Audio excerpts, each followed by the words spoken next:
But in general, it's a real positive vibe about the layout. It seems to be positive just about the whole event, don't they? About it going ahead in Lombok.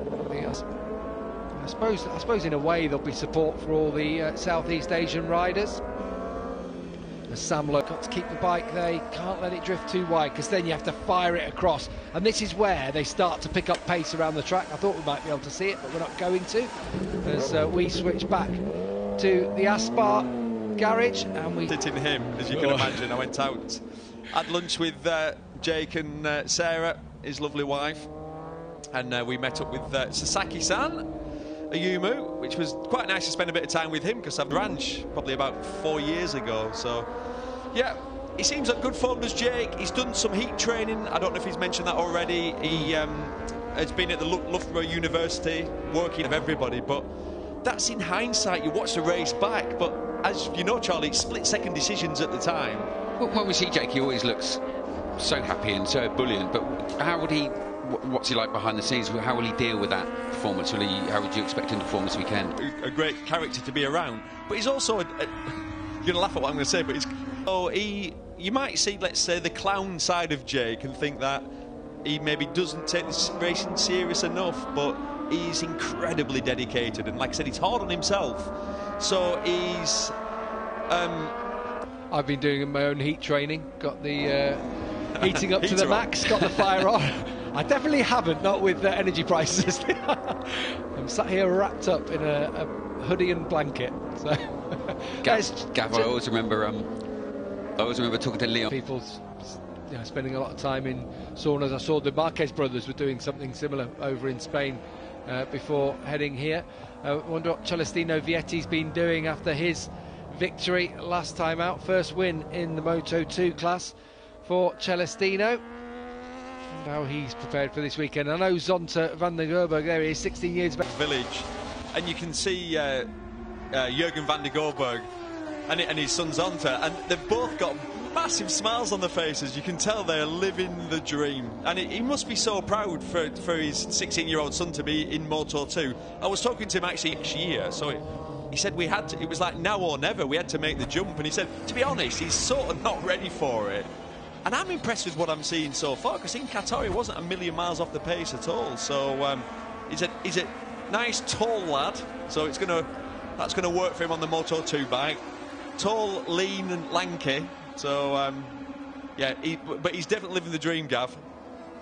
Yeah, and I think so phlegmatic how he was in his career, how laid back he was, and I'm sure that's only going to be a good thing. We know he'll be hands-on. He's quite technically minded as well, Jurgen, but he's not going to, he's not going to be in the face of mechanics, is he? He's just going to be in the background. He's got. It's almost the Neil Mackenzie approach I would call, where he's there, but he's not making a fuss, but he's there to not be chipping in all the time, but the words that come out of his mouth, we've seen it a lot over the years, haven't we, really? Yeah. We actually saw it a little bit with Wayne Gardner, with Remy.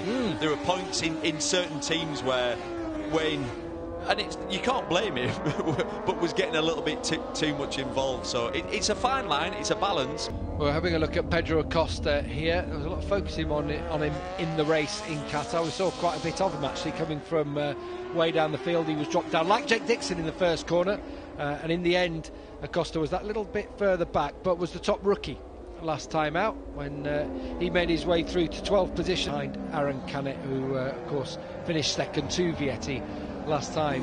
All the big names. Look at the 40-minute practice sessions, free practice. So if you imagine that, you're getting 2 hours in total basically on a track before you're then going to have to go into if you've got through to the top 14, you go through to qualifying. So there'll be some people wanting to go through Q1 before that qualifying session, and then a short warm-up before you race on Sunday. It's not a long time. Looks like it could rain at any time, and you know, Gav, having been to this part of the world in the past, it does change really, really quickly. When you think it's just about to clear up, all of a sudden it starts raining. So yeah, I also heard the riders talking about potentially getting more track time, but it's the same for everyone, so it's a level playing field.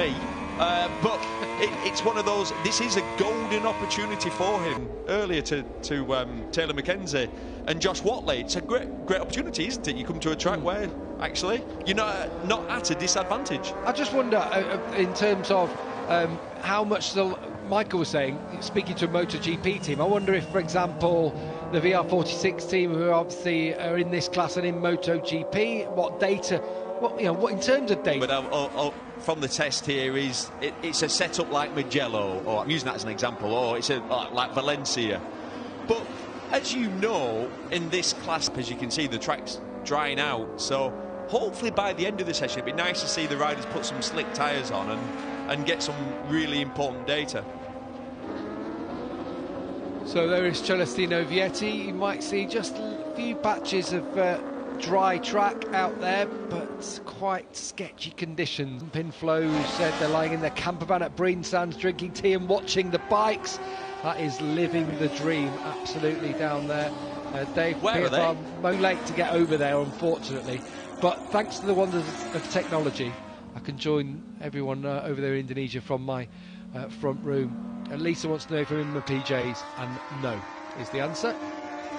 I can see Gav because we've got him on a Zoom call and he's got his hoodie on, but we can't see his bottom half, and I'm convinced you've got the PJs on. I've advised a travel ban then for the season. Yeah. What was that you said? Sorry, it's all brick. No, I'm joking. Yeah.